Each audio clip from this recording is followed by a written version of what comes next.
किसान भाइयों, मैं यूएस सिंह, वरिष्ठ वैज्ञानिक, नुजीवुडू सीड्स लिमिटेड। किसान भाइयों, आज हमें खुशी है कि हम आप लोगों के आशाओं के अनुरूप एक प्रोडक्ट को डेवलप करा है।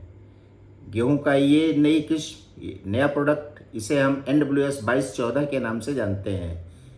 2214, इसको कनक का नाम दिया है हमने।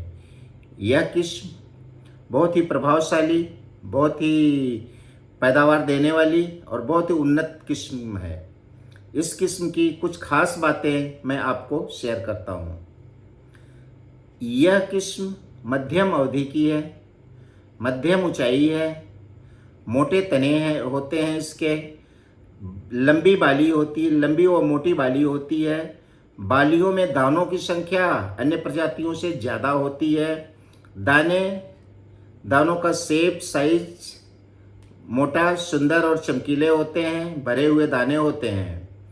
इसमें फुटाव काफ़ी और प्रजातियों से काफ़ी ज़्यादा है।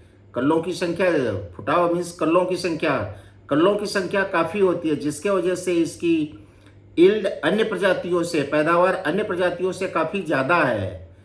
हमने इसको आपके और किसान भाइयों ने इसे 75 कुंटल पर हेक्टर के हिसाब से हार्वेस्ट तक करा है। बहुत अच्छी प्रजाति है। और दूसरी बात, इस प्रजाति में किसी भी तरह का रोग, गेहूं में लगने वाले रोग नहीं देखे गए हैं। मुख्यतः गेहूं में 3 तरह के रोग, रस्ट आते हैं: येलो रस्ट, ब्राउन रस्ट और ब्लैक रस्ट। ये तीनों तरह के बीमारियों से ये पूरी तरह से प्रतिरोधी है। इसमें दाने की क्वालिटी बहुत ही अच्छी है। इसमें उपस्थित प्रोटीन, जो एक चपाती का मेन गुण होता है, प्रोटीन और ग्लूटीन अन्य किस्मों से ज़्यादा होती हैं। इस किस्म के गेहूं से बनी हुई रोटी स्वादिष्ट होती है, पूरी फूलती है, भूरे रंग, सुनहले रंग की रोटियां होती हैं, खाने में स्वादिष्ट और मुलायम होती हैं। ये किस्म अन्य किस्मों से बिल्कुल भिन्न है। खाने की क्वालिटी, देसी गेहूं जो आप खाते हो, देसी गेहूं का टेस्ट इसमें आता है। और दूसरी चीज, ये वैरायटी किसी भी तरह के मौसम को सहन कर लेती है। मौसम का मतलब होता है कि अगर मान लीजिए टेम्परेचर ज़्यादा है या टेम्परेचर कम है, या किसी भी तरह का वातावरण, जलवायु में परिवर्तन जो होता है, उसको सहन कर लेती है। यह क्लाइमेट रेजिलिएंट वैरायटी है। क्लाइमेट रेजिलिएंट वैरायटी वही होती है, उसे कहते हैं जो बदलते हुए तापमान से अपने आप को एडजस्ट कर लेती है।